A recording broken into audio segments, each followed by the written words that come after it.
Well, did you watch the Harris campaign do a faceplant last night? Millions of people did. In her interview on Fox with Bret Baier, the vice president seemingly was totally unprepared. Hi, I'm Dr. Ken Henry, and this is Conservative Commentary. Hey, before we jump in, I'd like to ask you a favor. Please like, comment, share, and subscribe. This really helps us grow the channel. Now, turning to Harris's faceplant on Fox News, it was totally obvious that she was unprepared, that the only thing that she had were canned lines written by someone else, and she tried to force those into the narrative, but refused to answer questions. Do you really think the American people want someone who is so unprepared for a hard-hitting interview that she knew was coming to be the president? And not only that, she showed a total inability to think on her feet. All she could do was repeat those canned lines that someone else wrote for her over and over and over and over again. And how many times during the course of this interview did she say Donald Trump? I think Vice President Harris is suffering seriously from Trump derangement syndrome. And she talked about how Trump was doing all this horrible rhetoric and dividing the country, and then she calls him unstable, unfit, a danger. Who is it that's engaging in the horrible rhetoric, I ask you?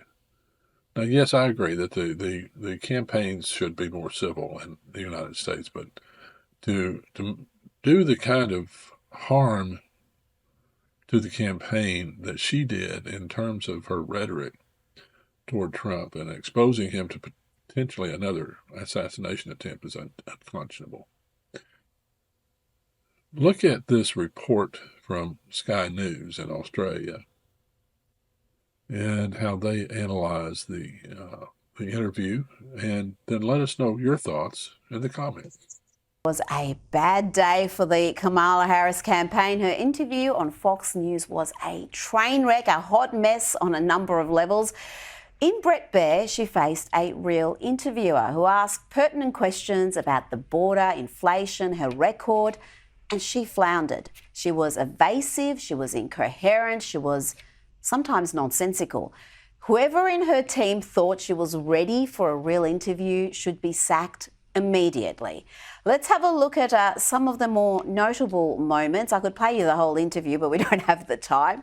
Your campaign slogan is a new way forward, and it's time to turn the page. You've been vice president for 3.5 years, so what are you turning the page from? Well, first of all, turning the page from the last decade in which we have been burdened with the kind of rhetoric coming from Donald Trump that has been designed and implemented to divide our country. More than 70% of people tell the country is on the wrong track. They say the country is on the wrong track. If it's on the wrong track, that track follows 3.5 years of you being vice president and President Biden being president. That is what they're saying, 79% of them. Why are they saying that? If you're turning the page, you've been in office for 3.5 years. And Donald Trump has been running for office.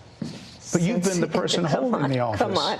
Madam You Vice and I President. both know what I'm talking about. You and I both know what I'm talking about. I actually don't. What are you talking about? No one knows what you're talking about, Kamala. You and Biden have been in power for almost 4 years. The Democrats have been in power 12 of the last 16 years, but everything is Donald Trump's fault, apparently. We're turning the page from Trump. Now watch here as she tries to filibuster and mislead about what the Biden-Harris administration's record on illegal immigration has been. But for once, her nonsense is called out because this interviewer knows the facts. How many illegal immigrants would you estimate your administration has released into the country over the last 3.5 years? Well, I'm glad you raised the issue of immigration because I agree with you. It is a topic of discussion that people want to rightly have. And you know what I'm going to talk about. Yeah, but right do you now, just a number? Do you think it's 1 million, 3 million? Bret, let's just get to the point. Okay, the point is that we have a broken immigration system that needs to be repaired. So your Homeland Security Secretary said that 85% of apprehensions. I'm not finished. We have an immigration system. It's a rough estimate of 6 million people have been released into the country. And let me just finish. I'll get to the question, I promise you. I was beginning to answer. And when you came into office, your administration immediately reversed a number of Trump border policies. Within hours of taking the oath was a bill to fix our immigration system. Yes, ma'am. It was called the U.S. Citizenship Act of 2021. Exactly. It was essentially a pathway to citizenship for the elite. Yes, ma'am. May I finish responding, please? But you have to let me finish, You please. had the White House and the House and the Senate, and they didn't bring up that bill. I'm in the middle of responding to the point you're raising, and I'd like to finish. Yes, ma'am. We recognized from day one that, to the point of this being your first question, it is a priority for us as a nation and for the American people.